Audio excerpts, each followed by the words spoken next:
Hello students, hope you are doing well. I will be your teacher for this lecture. The topic name is Molecular Basis of Inheritance. This is taken from NCERT class 12 unit 6. In today's class we are going to learn about nucleosomes. आज की class में हम nucleosomes के बारे में पढ़ने वाले हैं. Okay. So let's talk about first prokaryotic organisms. Prokaryotic organisms में जो DNA होता है it is organized as a large loop. DNA कैसे organized होता है? It is organized as a large loop where in nucleoid region. कहाँ पे present होता है ये प्रोकैरियोटिक ऑर्गेनिजम्स में? इन न्यूक्लियोइड रीजन. और इस केस में क्या होता है, प्रोकैरियोटिक ऑर्गेनिजम्स में डीएनए एक लार्ज लूप की तरह प्रेजेंट होता है और जो नेगेटिवली चार्ज डीएनए होता है it is held together by positively charge proteins. DNA जो होता है, डीएनए का चार्ज अगर हम देखें, डीएनए का चार्ज क्या होता है? DNA has got negative charge. Proteins का चार्ज क्या होता है? Proteins has got positive charge. So जो नेगेटिव चार्ज डीएनए का और प्रोटीन्स का पॉजिटिव चार्ज ये मिलकर क्या करते हैं? Together this keeps DNA organized as a loop in prokaryotic organisms. Okay, let's talk about eukaryotic organisms. Eukaryotic organisms के केस में डीएनए कहाँ प्रेजेंट होता है? यूकैरियोटिक ऑर्गेनिजम्स के केस में DNA it is present in the nucleus. Okay, nucleus के case में जो डीएनए होता है it occurs as a complex organisation of DNA in chromosomes. DNA कहाँ प्रेजेंट होता है? DNA is present as a complex organization of DNA in chromosomes. Chromosomes में present होता है डीएनए और क्रोमोसोम्स तो आपने देखे ही होंगे, तो वो कॉम्प्लेक्स होता है. It is not as simple as in prokaryotic organisms. और डीएनए को अगर हम देखें so we can see here, so this orange colour is the DNA. So this DNA it is wound around the core of histone octamer. We can see the histone. Histone क्या होता है? These are the proteins. So DNA it is a complex organization of DNA in chromosomes. जिसमें क्या होता है?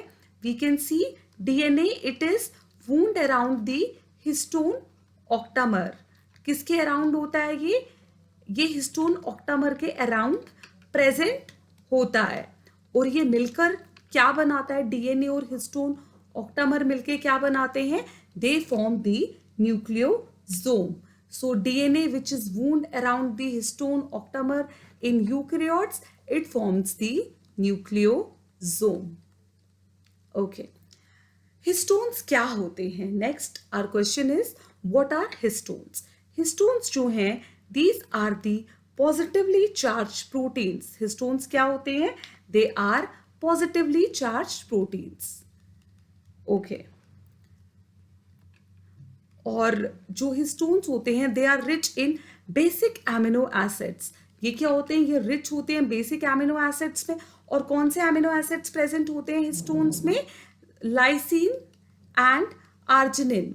सो histones they are rich in lysine and arginine and it makes histone positively charge. Histone के 5 types होते हैं. कितने types होते हैं हिस्टोन के? 1 2 3 4 5. कौन से 5 टाइप्स होते हैं? हिस्टोन हैज H1 एक टाइप हो गया, H2A, H2B, H3 and H4.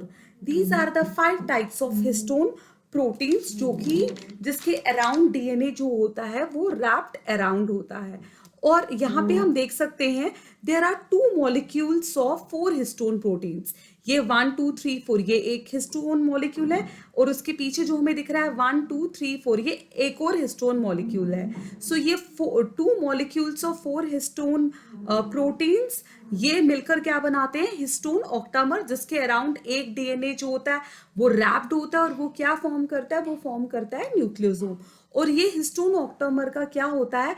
It has a role in gene regulation. ये किस में हेल्प करता है? It helps in gene regulation में ये हेल्प करता है. ओके, न्यूक्लियोसोम क्या है? न्यूक्लियोसोम जो है it is a repeating unit of chromatin. Nucleosome, इसको हम न्यूक्लियोसोम को क्या बोल सकते हैं? Nucleosome it is a repeating unit of chromatin. अब क्रोमैटिन क्या होता है? Chromatin is the substance which is found in chromosomes.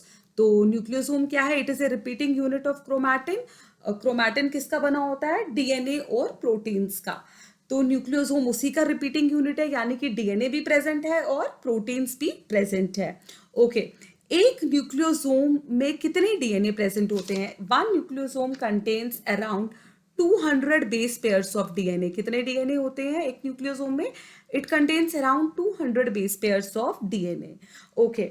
अब ये हिस्टोन प्रोटीन्स की, अब ये कैसे पैकेजिंग होती है? इस, अगर हम देखेंगे यहाँ पे इस हिस्टोन ऑक्टामर की और डीएनए की कैसे पैकेजिंग होती है? जो पैकेजिंग होती है, it takes place with the help of non histone chromosomal proteins, जिनको हम एनएचसी कहते हैं. NHC is what? Non histone chromosomal proteins, and what they do, they help in the packaging of chromatin. Okay, chromatin जो होता है, chromatin दो तरह का होता है. एक को हम बोलते हैं यूक्रोमैटिन और दूसरे को हम बोलते हैं हेटेरोक्रोमैटिन. Euchromatin and heterochromatin.